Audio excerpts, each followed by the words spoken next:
This presentation is an overview for all of those participating in the Leverage Project, which was designed by myself, Seth Hunter, a mathematics specialist from the Kentucky Department of Education, and the leadership of the Ohio Valley Educational Cooperative. I'd like to begin this presentation by sharing a little science lesson that will frame the analogy that will follow. You use levers all the time, things that give you leverage. After the inclined plane, it's the commonest simple machine in the world. Even cavemen knew about levers. Not to mention old Archimedes in ancient Greece, who was actually the first person to state the principle of the lever. The longer the arm of the lever to which force is applied, the less that force need be. In fact, he got so excited about this one day that he said, "Give me a fulcrum on which to rest, and I will move the earth." So Archimedes' little lesson to us is that with the proper tools, a long enough lever, and a properly placed fulcrum, or that little triangle piece in the middle, that a single man would be able to lift the weight of the earth. And so it is with raising student achievements, where schools are pressing down on the lever. That would be principals, teachers, teacher leaders, and others, in order to raise student achievement. The position of this fulcrum, the purple triangle in the center of the screen, is going to make student achievement relatively more difficult to raise or easier to raise. So it depends on where it's positioned, and in this analogy, it depends on where the support is coming from. So, for example, if we were to place the fulcrum at this point, you can imagine trying to press down on that lever. You don't have a lot of room to press down on, and if you've ever used a lever before, then you also know that you would have to exert a lot of energy compared to where that triangle just came from. This is sort of how it is when I go into schools to work with folks, because coming from the state level, there's only so much that I can do because I'm not permanently situated in the school. I don't know all of the ins and outs, the contextual factors that folks who are closer to the classrooms in which we're trying to raise student achievements know.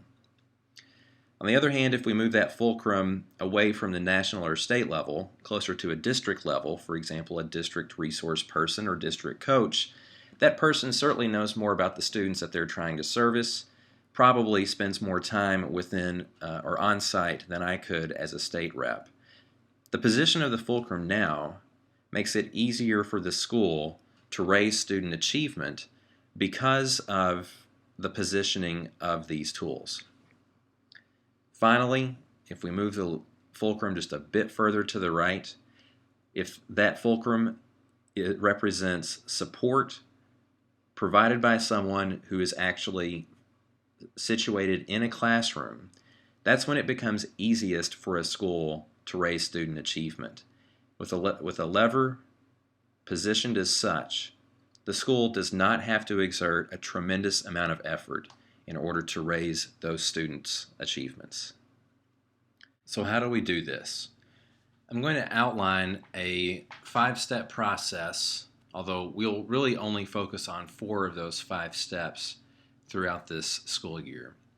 The first step is that we establish within our teacher leaders a knowledge base, not just a knowledge base, but also a performance skill base of highly effective teaching and learning. Once we do that, then we ask our teacher leaders to model that learning and the applied learning for others within their department or their PLC.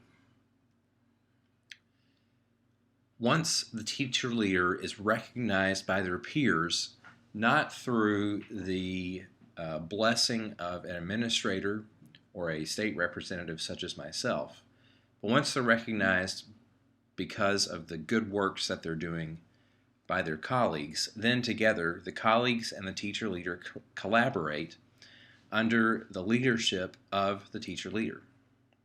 This could occur in a PLC, department meeting, or other structure. From the collaborative phase, then we move into the implementation phase, which is referring to the teacher leader implementing support of their colleagues as the colleagues implement the plans that the PLC addresses.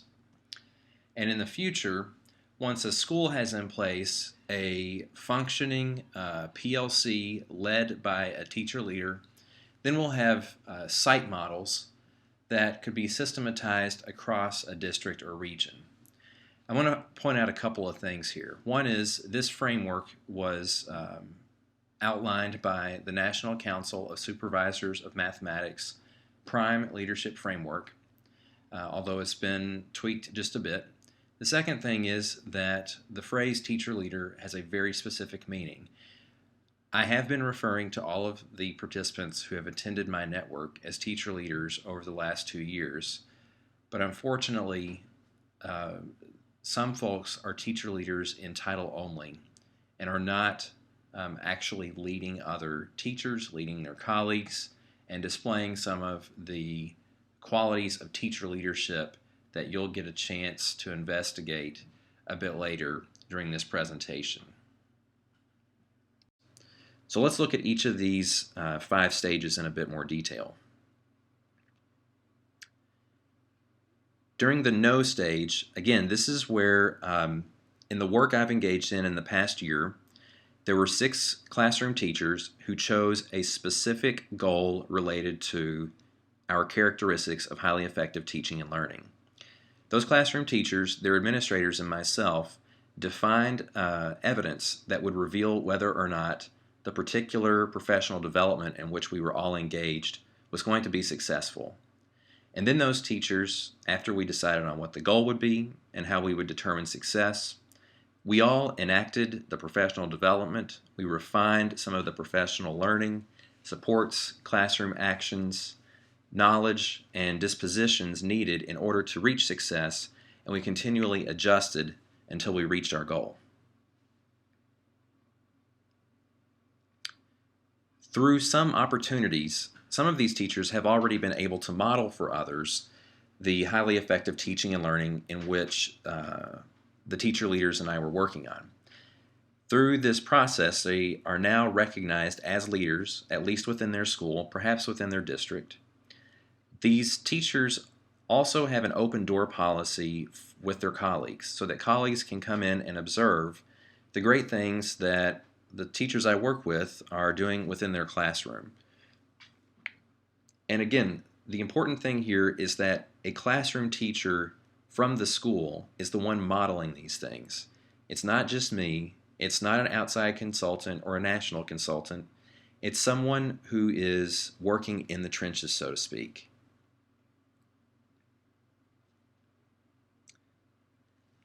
Once that person gains the recognition needed to be known as a teacher leader, so not someone who is declared to be a teacher leader, but someone who colleagues within a department recognize as a teacher leader, then the department or PLC or whatever group identifies goals that are relevant to them. It may be the same CHETL goal that the teacher leader chose when they were in the know phase. It may be a different goal. And just as the teacher leader and I were working to establish a knowledge base, now the teacher leader begins to lead the study of solutions with their peers in order to reach the goal that they've chosen. Maybe the goal is feedback for learning. It may be implementing effective cooperative learning strategies. Plans are made to achieve those goals, and the teachers in this PLC or in this department, again, they define evidence of success that the teacher leader will play some role in collecting and analyzing and reacting to. All of those plans are in place before implementation begins.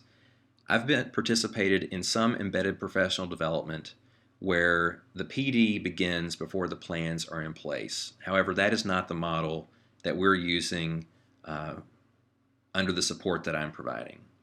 Once we have those plans in place, then we implement, we collect evidence, we revise and adjust our plans if need be, we revise and adjust the professional learning if need be, and we're constantly reflecting on how well things are working.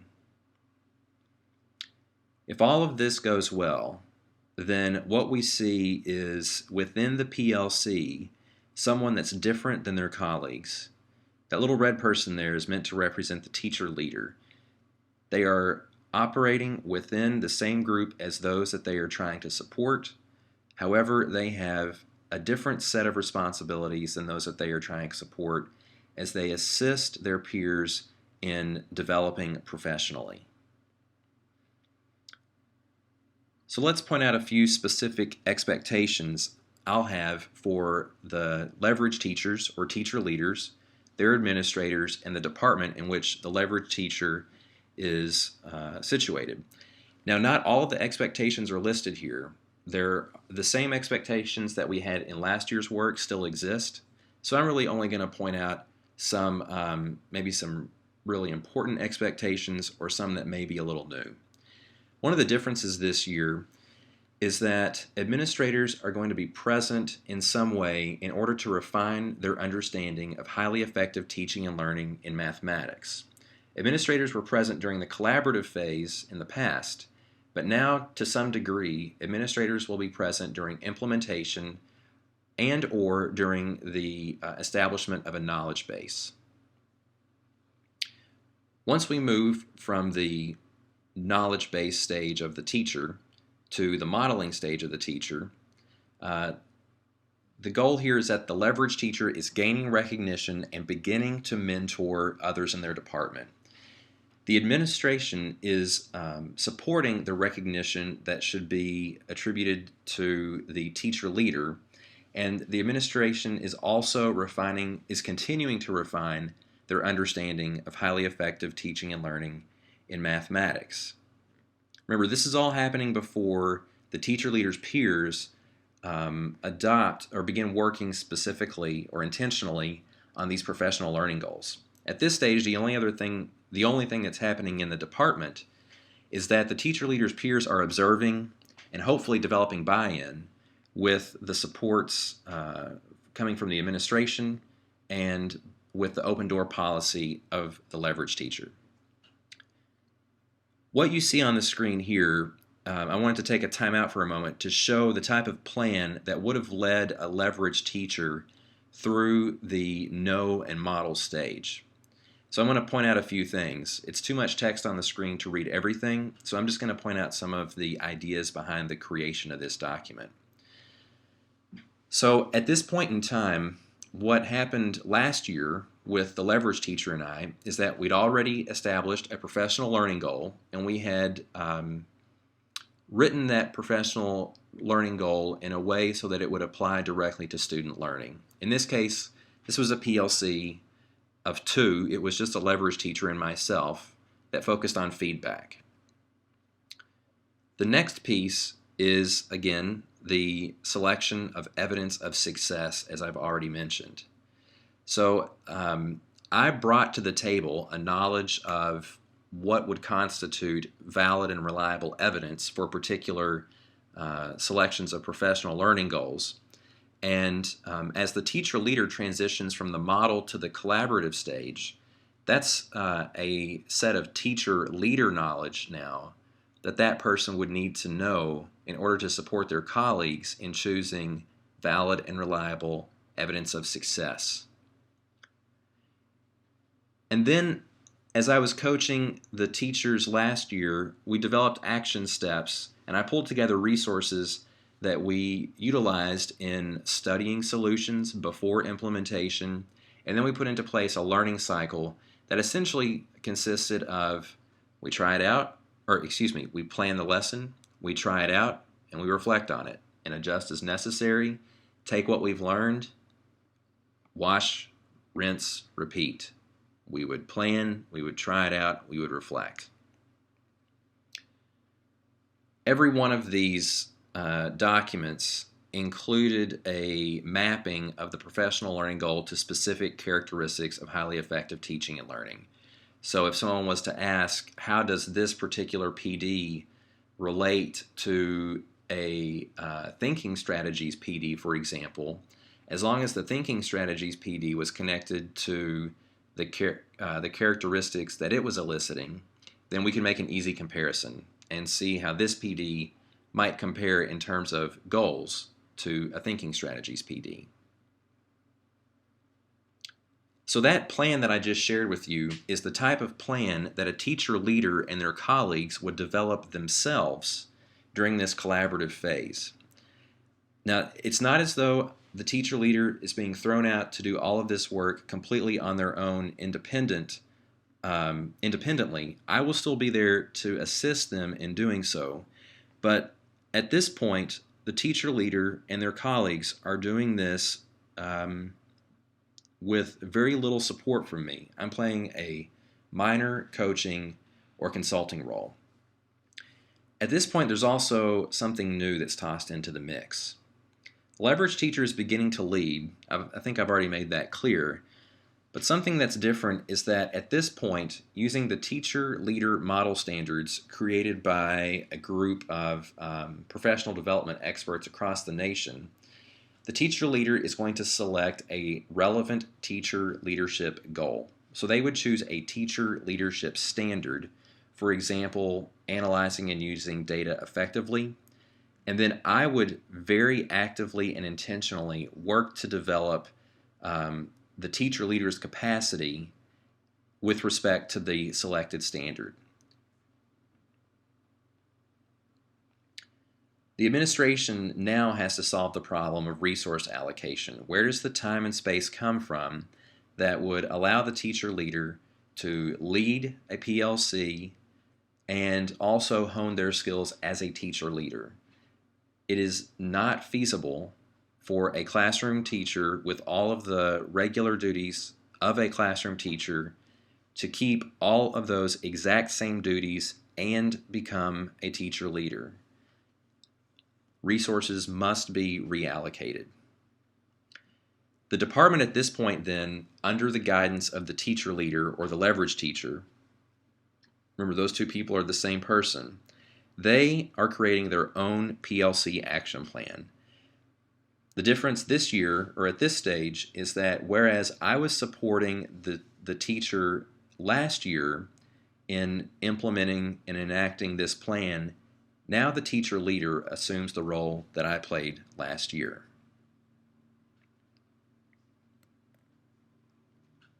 So the teacher leader will facilitate job-embedded PD.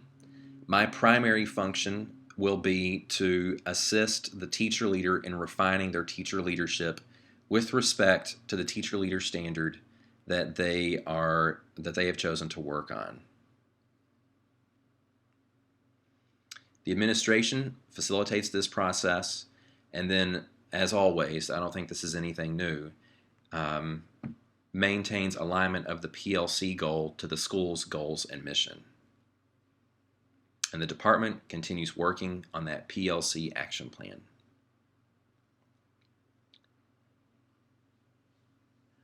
I'm not going to spend very much time on this. This is just to show that for different constituents in different subjects, leverage teacher and their students, teacher leadership components, department and colleagues, and the organization, that I'm going to collect data throughout this process and at different times. The timing of which depends entirely on the particular school. So the point of this is just to make clear that I will be collecting lots of data because we will be making evidence-based decisions. So again, if we do this well, then